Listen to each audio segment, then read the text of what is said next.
Okay, coming to the importers, what should an importer do? Importer at this stage, I would say the best solution, more important than exporters, is the option use.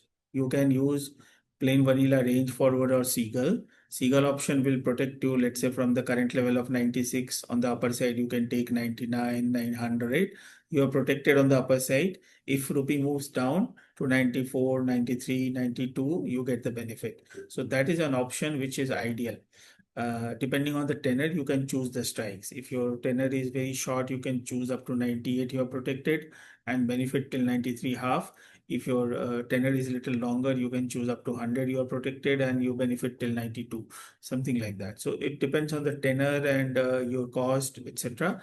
But this cost will be reasonable, lower than forward, and at the same time, you get the benefit if rupee appreciates towards 94, 93, 92, and you are not locked. One of the problem of hedging during this panicky market is that, let's say today you hedge at 97, including premium, and tomorrow dollar rupee comes down to 93. Then you will unnecessarily stare at a 4 rupee loss and you will curse yourself that why did I hedge? So that problem is sorted out by option. So my sincere request will be you understand how option works, get the approvals and set it up for your company. It doesn't take more than 15 days.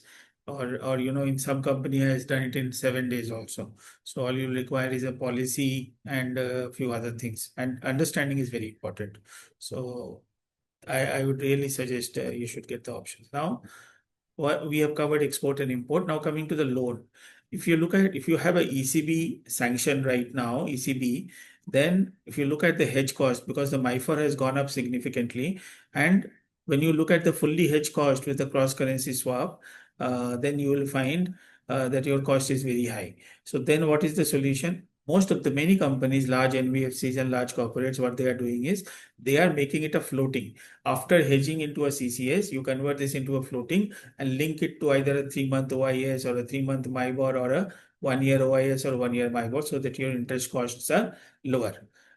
So that is something which you should be considering. Now coming to the interest rates, as I just discussed, see, of course, if you shift from fixed to floating right now in today's market, there is a carry of 1%. What does a carry mean? Carry basically means there is a savings. So if you convert your fixed rate loan into a floating rate loan in INR, no currency risk, there is a 1% differential. And then the worry is that, is it good enough? Will Indian interest rate be raised by more than 1% and you will lose out?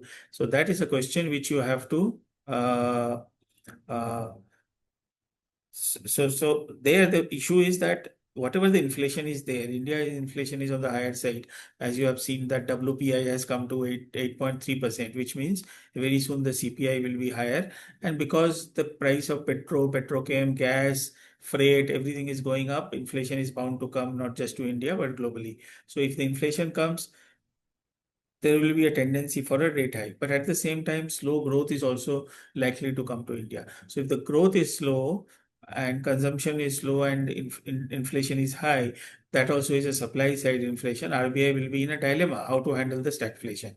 So most likely, I mean, you generally don't hike rates when there is a growth slowdown, right? Just to control the inflation. So I believe even if the rate hike happens, it will be limited. And so overall, you should be benefiting if you go to the floating rate structure. So that is something which you can consider. Otherwise, also if you take ECB, there are other hedge options like long-term call spread or long-term fixed to floating. With the combination, you can gain.